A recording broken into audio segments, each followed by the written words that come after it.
حکایات و واقعات چینل کو سبسکرائب کیجیے، لائک کیجیے اور شیئر کیجیے تاکہ یہ نیک عمل ہم سب کے لیے صدقہ جاریہ بن جائے۔ شکریہ۔ بسم اللہ الرحمن الرحیم۔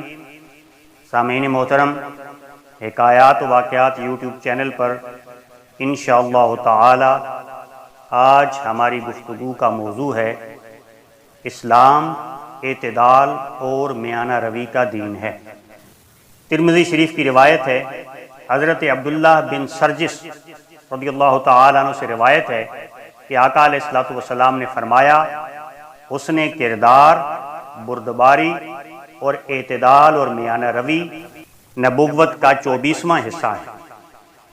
یعنی یہ اوصاف معمولی اور کم درجے کے نہیں ہیں، ان اوصاف کو انبیاء علیہم السلام کی سیرت میں نمایاں مقام حاصل رہا ہے۔ جو شخص جس قدر اپنی سیرت اور کردار میں ان اوصاف کو جگہ دے گا وہ اسی قدر فیضان نبوت سے فیضیاب سمجھا جائے گا۔ اعتدال اور میانہ روی زندگی کے ہر معاملے میں مطلوب ہے۔ دانش مند وہی ہے جو زندگی کے تمام معاملات میں افراط و تفریط کے بجائے معتدل طرز عمل اختیار کرے۔ بخاری شریف کی روایت ہے، حضرت ابو ہریرہ رضی اللہ تعالیٰ عنہ سے روایت ہے کہ آقا علیہ الصلوۃ والسلام نے فرمایا، دین آسان ہے اور دین سے جب بھی کسی نے زور آزمائی کی اور اس میں شدت اختیار کی، دین نے اسے ہرا دیا۔ پس میانہ روی اختیار کرو اور بسہولت دینی امور کے قریب آؤ اور خوشخبری لو اور صبح و شام اور کچھ رات کے حصے سے مدد حاصل کرو۔ مطلب یہ کہ دین انسان کے لیے مصیبت بن کر نہیں اترا ہے۔ دین در حقیقت زندگی کے صحیح اور فطری طرز عمل کا نام ہے۔ فطرت کی راہ پر چلنا ہی انسان کے لیے آسان ہے، الا یہ کہ کوئی اپنی فطرت ہی کا باغی ہو جائے۔ کم فہمی، عاقبت نااندیشی اور دوسرے غلط محرکات کی بنیاد پر اکثر ایسا ہوا ہے کہ آسان اور فطری دین کو لوگوں نے اپنے لیے مصیبت بنا لیا اور اپنی خود ساختہ سختی اور مشقت کو مذہب کی طرف منسوب کر دیا۔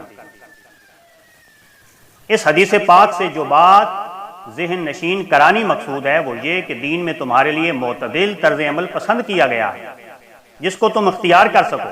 اس لیے دین میں غلوب اور شدت پسندی سے ہرگز کام نہ لو۔ ایسا نہ ہو کہ تم اپنی طرف سے کوئی ایسا طرز عمل اختیار کرو جو اعتدال سے ہٹا ہوا ہو۔ زندگی کے توازن کو برقرار رکھو، ہر ذمہ داری کو ملحوظ رکھو، صبح و شام اللہ کی عبادت کرو اور رات کے کچھ حصے میں بھی اس کے حضور میں کھڑے رہو۔ اس طرح اپنے لیے وہ قوت فراہم کرتے رہو جس سے تمہارے لیے سفر حیات کی دشواریاں آسان ہو جائیں اور تم خوشی اور مسرت کے ساتھ کامیابی سے ہمکنار ہو سکو۔ قرآن پاک میں اللہ پاک نے ارشاد فرمایا سورہ بقرہ میں، یرید اللہ بکم الیسر ولا یرید بکم العسر۔ اللہ تمہارے ساتھ آسانی چاہتا ہے اور تمہارے لیے سختی نہیں چاہتا۔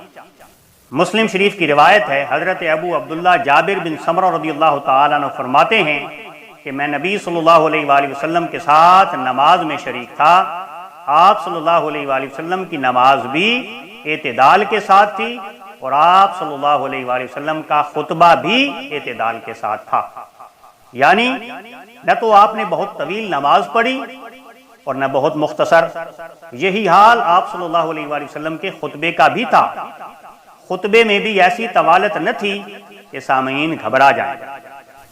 بخاری شریف کی ایک اور روایت، حضرت ابن عباس رضی اللہ تعالیٰ عنہ فرماتے ہیں کہ آقا علیہ الصلوۃ والسلام خطاب فرما رہے تھے کہ آپ صلی اللہ علیہ وآلہ وسلم نے دیکھا کہ ایک شخص کھڑا ہے۔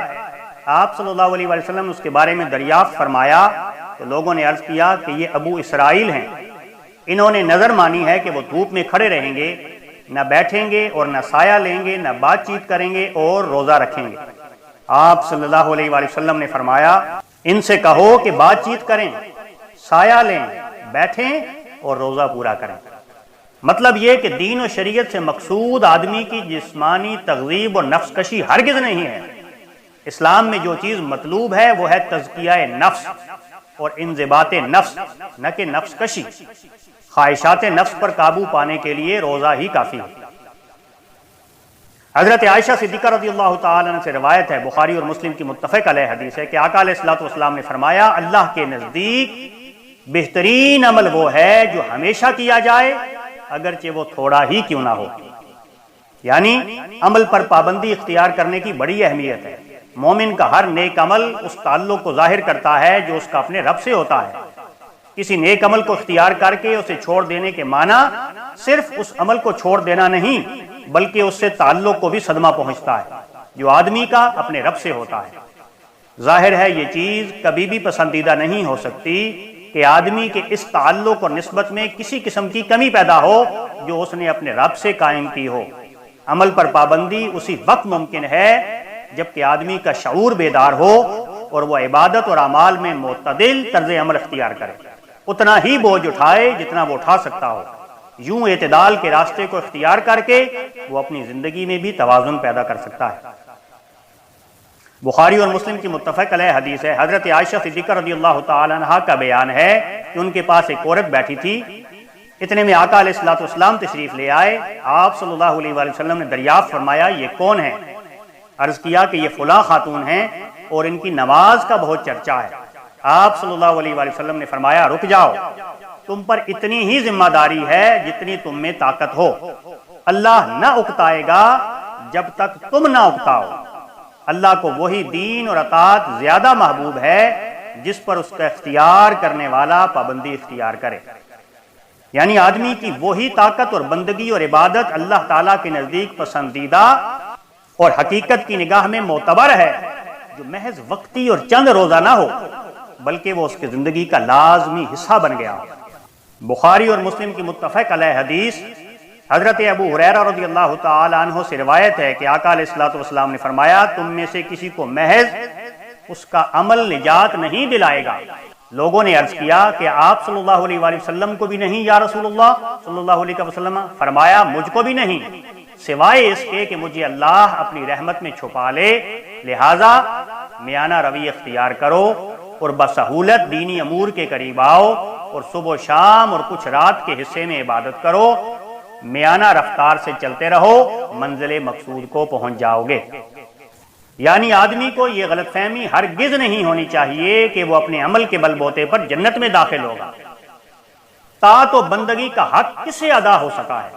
آدمی کے لیے صحیح طرز عمل یہی ہو سکتا ہے کہ وہ زندگی میں اعتدال کی روش اختیار کرے اور اللہ کی رحمت اور مغفرت پر بھروسہ رکھے۔ یقیناً اللہ کی رحمت شامل حال ہوگی اور وہ منزل مقصود پر پہنچ جائے گا۔ بہقی کی روایت ہے، حضرت عائشہ صدیقہ رضی اللہ تعالی عنہ سے مروی ہے کہ آقا علیہ الصلوۃ والسلام نے فرمایا یہ دین موزوں اور مضبوط ہے، اسے نرمی کے ساتھ حاصل کرنے کی کوشش کرو۔ خواہ مخواہ کی سختیاں ایجاد کر کے اللہ کی عبادت سے اپنے دل متنفر نہ کرو، کیونکہ زیادہ تیز رو مسافر نہ سفر طے کر پاتا ہے اور نہ سواری بچ پاتی ہے، یعنی وہ اپنی سواری کو ہلاک کر دیتا ہے اور منزل مقصود تک بھی پہنچ نہیں پاتا۔ ہم اللہ پاک کی بارگاہ میں یہ دعا کرتے ہیں کہ باری تعالیٰ میں دین کا صحیح فہم عطا فرما، ہمیں آسانیاں عطا فرما اور دوسروں کے لیے آسانیاں پیدا کرنے کی توفیق عطا فرما۔ آمین یا رب العالمین۔ جزاکم اللہ خیرا کثیرا۔